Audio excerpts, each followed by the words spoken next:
بسم اللہ الرحمن الرحیم۔ السلام علیکم ویورز، امید کرتی ہوں کہ آپ سب ٹھیک ہوں گے۔ ویورز، آج ہم آپ کے ساتھ حضرت ادریس علیہ السلام کا واقعہ شیئر کریں گے، تو چلیں اپنی آج کی ویڈیو کا آغاز کرتے ہیں۔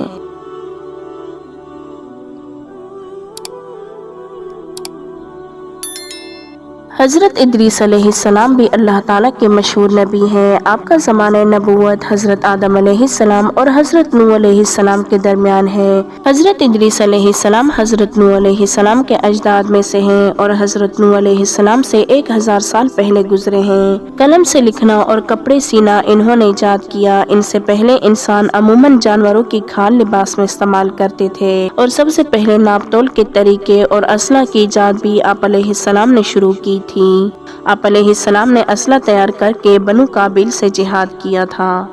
آپ علیہ السلام کا نام اخنو یا قانون ہے، مگر پڑھانے کی کثرت کی وجہ سے آپ علیہ السلام کا نام ادریس مشہور ہو گیا۔ قرآن پاک میں بھی آپ علیہ السلام کو ادریس ہی کہا گیا ہے۔ آپ علیہ السلام پر اللہ تعالیٰ نے صحیفے بھی نازل فرمائے، اور آپ علیہ السلام کے متعلق یہ بھی روایت ہے کہ آپ 72 زبانوں کے ماہر تھے۔ قرآن پاک میں اللہ تعالیٰ کا ارشاد ہے، اور کتاب میں ادریس علیہ السلام کا ذکر کیجئے، بے شک وہ سچے تھے اور نبی تھے، اور ہم نے اس کو بلند مرتبے تک پہنچایا۔ جب حضرت ادریس علیہ السلام سن شعور کو پہنچے تو اللہ تعالیٰ جل جلالہ نے ان کو نبوت سے سرفراز فرمایا۔ تب انہوں نے شریر اور مفسدوں کو راہ ہدایت کی تبلیغ شروع کی، مگر مفسدوں نے ان کی کوئی بات نہ سنی اور حضرت آدم علیہ السلام اور حضرت شیس علیہ السلام کی شریعت کے مخالف رہے، مگر ایک چھوٹی سی جماعت مشرف با اسلام ہو گئی۔ پھر حضرت ادریس علیہ السلام نے وہاں سے ہجرت کا ارادہ کیا اور اپنے تابعداروں کو بھی ہجرت کی تلقین کی۔ یہ بابل میں رہتے تھے۔ بابل دجلہ اور فرات کی نہروں سے سرسبز اور شاداب تھا۔ بابل عراق کا مشہور شہر تھا جو فنا ہو گیا ہے۔ لوگوں کا جینا چاہتا تھا کہ اس بہترین علاقے کو چھوڑ کر جائیں، لیکن حضرت ادریس علیہ السلام نے لوگوں کو تسلی دی کہ اللہ تعالیٰ جل جلالہ کی راہ میں تکلیف اٹھاؤ، اللہ تعالیٰ کی رحمت وسیع ہے، اس کا نعم البدل ضرور عطا فرمائے گا۔ تم ہمت کرو اور خدا کے حکم کے سامنے سر جھکاؤ۔ جب مسلمان اس بات پر راضی ہو گئے تو حضرت ادریس علیہ السلام ان مسلمانوں کے ساتھ مصر کے جانب روانہ ہو گئے۔ مسلمانوں نے رود نیل کی سرزمین کی شادابی دیکھی تو بہت خوش ہو گئے۔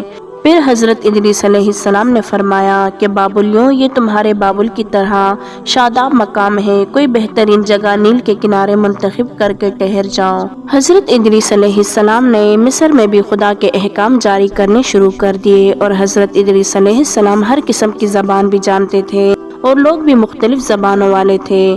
حضرت ادریس علیہ السلام نے دین الہی کے علاوہ سیاست اور شہری زندگی کے طریقے تعلیم فرمائے، اور ہر فرقے سے طلبہ جمع کیے اور ان کو سیاست اور اس کے قواعد و اصول بھی سکھائے۔ جب یہ طلبہ کامل ماہر بن کر اپنے اپنے قبائل کی طرف لوٹے تو انہوں نے شہر اور بستیاں آباد کی، مدنی اصولوں پر بسایا، اور ان شہروں کی تعداد کم و بیش 200 کے قریب تھی، اور ان طلبہ کو دوسرے علوم کی بھی تعلیم دی تھی، جس میں علم حکمت جیسے علوم بھی شامل تھے، اور مختلف گروہوں اور امتوں کے لیے ان کے مناسب حال قوانین اور قواعد مقرر فرمائے۔ تمام ملک کو 4 حصوں میں تقسیم کر کے ہر حصے میں ایک حاکم مقرر کیا، جو اسی حصے کی سیاست ملوکیت کا ذمہ دار قرار پایا۔ آپ علیہ السلام نے تمام حاکموں سے ارشاد فرمایا تھا کہ تمام قوانین سے مقدم شریعت کو وہ قانون رہے گا جس کی تعلیم وحی الہی کے ذریعے سے میں نے تم کو دی ہے۔ خدا کی ہستی اور اس کی توحید پر ایمان لانا، صرف خالق کائنات کی عبادت کرنا، آخرت کے عذاب سے خلاصے کے لیے اعمال صالح کو ڈھال بنانا، دنیا سے بے اتفاقی اور تمام امور میں عدل اور انصاف کو پیش نظر رکھنا، مقررہ طریقے پر عبادت الہی کرنا، ایام بیس کے روزے رکھنا، دشمنان اسلام سے جہاد کرنا، زکوٰۃ ادا کرنا، طہارت سے رہنا، کتے اور سور سے اجتناب کرنا، اور ہر نشہ آور چیز سے پرہیز کرنا، یہ ہے حضرت ادریس علیہ السلام کا تعلیم کا لب لباب۔ حضرت ادریس علیہ السلام نے اپنی امت کو یہ بھی بتایا تھا کہ میری طرح اس عالم میں دینی اور دنیائی اصلاح کے لیے بہت سے انبیاء علیہ السلام تشریف لائیں گے۔ وہ ہر ایک بری بات سے بری اور پاک ہوں گے، ستائش اور فضائل میں کامل ہوں گے، مستجابی الدعوات ہوں گے۔ حضرت ادریس علیہ السلام کا رنگ مبارک گندمی گو تھا، خوبصورت اور مضبوط جسم اور دبلے پتلے سرمے کی چمکدار آنکھیں، گفتگوئے باوقار، خاموشی پسند، سنجیدہ اور نظر نیچی، انتہائی فکر اور خوص کے عادی، غصے کے وقت سخت غضبناک ہوتے، باتیں کرتے وقت شہادت کی انگلی سے بار بار اشارہ فرماتے۔ آپ علیہ السلام کی عمر مبارک 42 برس ہوئی۔